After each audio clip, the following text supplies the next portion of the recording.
of absolutes and madness. The entirety of your word is truth, and every one of your righteous judgments endures forever. Psalm 119, verse 160.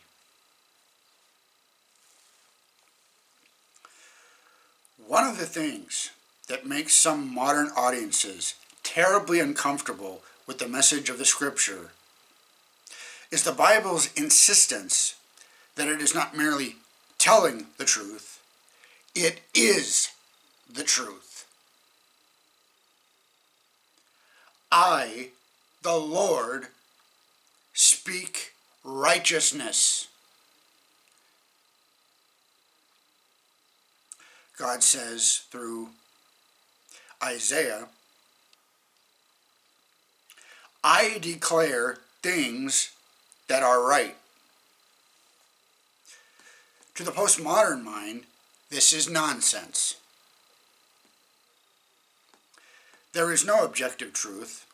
Some insist, and what you define as right and wrong is shaped by your own personal preference. Context and situation. The notion of objective truth is something invented by people trying to control others.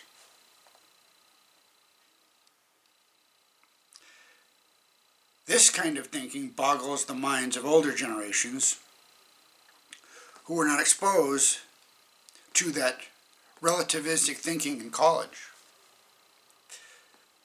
But it was the philosophical framework for most people educated in the 60s onward, and it has led to some astonishing conclusions. A college professor in New York State, curious to see how pervasive relativistic thinking had become, surveyed his students and made a horrific discovery.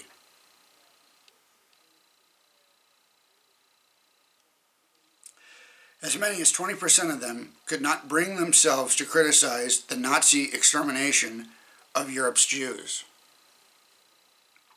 Some students expressed personal distaste for what the Nazis did, but were not willing to say that the Nazis were wrong, since no culture can be judged from the outside, and no individual can challenge the moral worldview of another.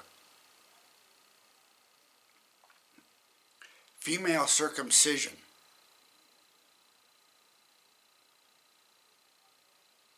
Proves that statement wrong. Of course, it's my opinion, of course.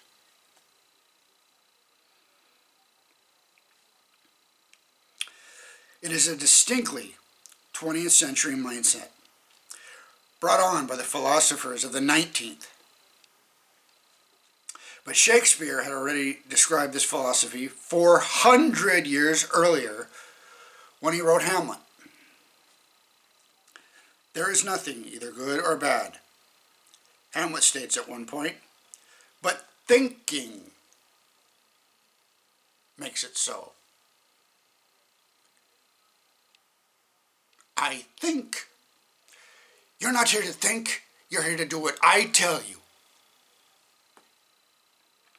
In other words, everybody gets to define his or her own morality.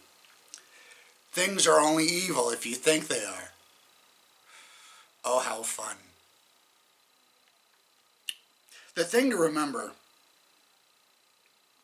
as author Andrew Clavin points out in The Great Good Thing, is that Hamlet was pretending to be crazy.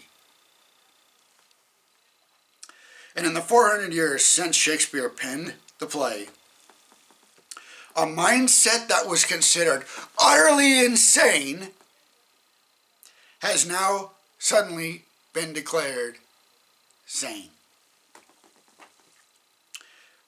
I have discovered, after working with tens of thousands of people, that this mindset has left many people miserably despondent. After all, the idea that nothing is true is horrible news, which may be why so many are starting to find the beautiful certainty of Scripture as deeply refreshing.